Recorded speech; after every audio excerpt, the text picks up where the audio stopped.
What's up everyone, it's Q from Retro Q Gaming, and if you're a Resident Evil 7 fan, I've got some bad news for you. So, real quick, there will be a spoiler for the end of the game in this video, so if you haven't finished it for some reason, the game has been out for 3 months now, so it's tough luck. Anyway, back onto the point. So Capcom have announced today through an email to everyone registered with the Resident Evil Ambassador program, as well as actually probably made official announcements and all about it by the time this video comes out. But they also have a video up on YouTube about it. Now, the video was unlisted at the time. There was a link to it in the email, and they'll probably publish it once the actual media outlets and all get their confirmations and stuff on it. So, what is the bad news, and what's this email about? Well, in this email, Capcom have announced that the Not a Hero DLC that will feature Chris Redfield, the guy who shows up from a lot of the previous Resident Evil games, who shows up in the closing sequence of Resident Evil 7, is going to be delayed. Originally, it was pegged in for spring of 2017 and would be free DLC regardless of if you had the season pass or not.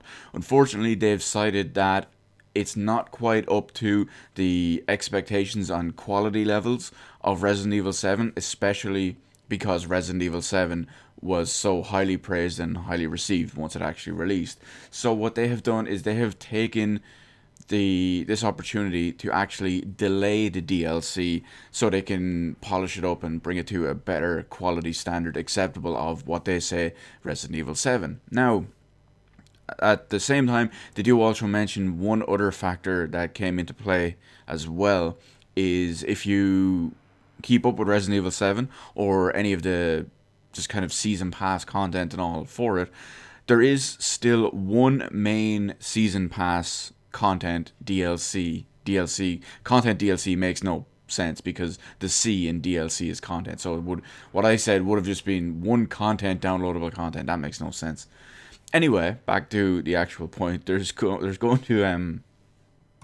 still one single player campaign based story DLC that is yet to be released and is included at the season pass. So obviously the development team is working on that DLC as well as the Not a Hero free DLC that doesn't need the season pass. So they've kind of shifted it around a bit. Personally, I still think that we're going to get Not a Hero before we're going to get the season pass DLC, the season pass story DLC, because the two DLCs that are out as it is for the moment for the season pass are very lackluster. Very, very they're all mini games and I won't even call them side content. They're just small additional things that have no weight or value at all, if you ask me. Now, because they have delayed this Not a Hero DLC, they have not given an expected release date for it at all. There's not even a season. There's not even a time frame, whatever it is. I'm going to go out on a limb. This is just a guess here. I'd say we'll probably see it towards the end of summer.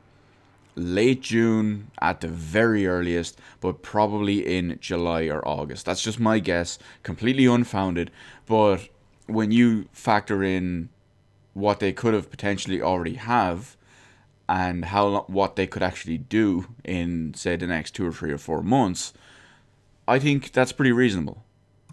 And then several months later, 3, 4, 5 months later, they'll release the actual DLC, the Season Pass DLC, by the end of the year, I reckon. Because I'm pretty sure the Season Pass said that, excluding delays and all that kind of thing, that all the Season Pass content will be available by the end of December of 2017. So I do think that we'll get the Not a Hero DLC somewhere between end of June and August, while we'll probably see the final actual DLC sometime in September, October, November. Now, on top of all of that is, what do I think about the delay? I don't really care, to be honest. Resident Evil 7 was a good game when I played it. I really enjoyed it for the most part, and I kind of just fell off after that. I played some of the first 2 DLCs. They were obviously timed exclusive on PS4. I have the PC copy. Once they actually became available on PC, I played some of them. I think I have one left to play, but they were just also lackluster and gimmicky that I just couldn't be bothered at the time. So I just said, fuck it, I'll wait for Not a Hero and I'll wait for the actual story based DLC, and that's it. So, in the fact that they're delaying it to increase the quality, they say, I think that's a good thing, because I don't think many people are completely, absolutely gung ho on having Resident Evil 7 DLC, especially after the first two DLCs that came out were pretty widely criticized. I don't think anyone is chomping at the bit for Resident Evil 7 DLC. But free DLC is free DLC, and, well, in the case of the story-based Season Pass one, it's paid, but you know what I mean. I'm talking about Not a Hero. So, that's it. It's been delayed for the moment, and we'll see how it goes. It'll probably be a couple of months from now, but yeah, I'm going to give it a try when it actually comes out. Can't say I'm especially looking forward to it. I'm not thinking, oh yeah, when's that Resident Evil DLC coming out? But at the same time, I am going to play it. So we'll see how it goes whenever it does come out. Are you disheartened by this announcement? Are you up in arms? Are you ready to burn down the Capcom headquarters? While you're there, actually, ask them about the Resident Evil 2 remake. We haven't heard anything about that. Come on, E3, perfect time to tell us about it.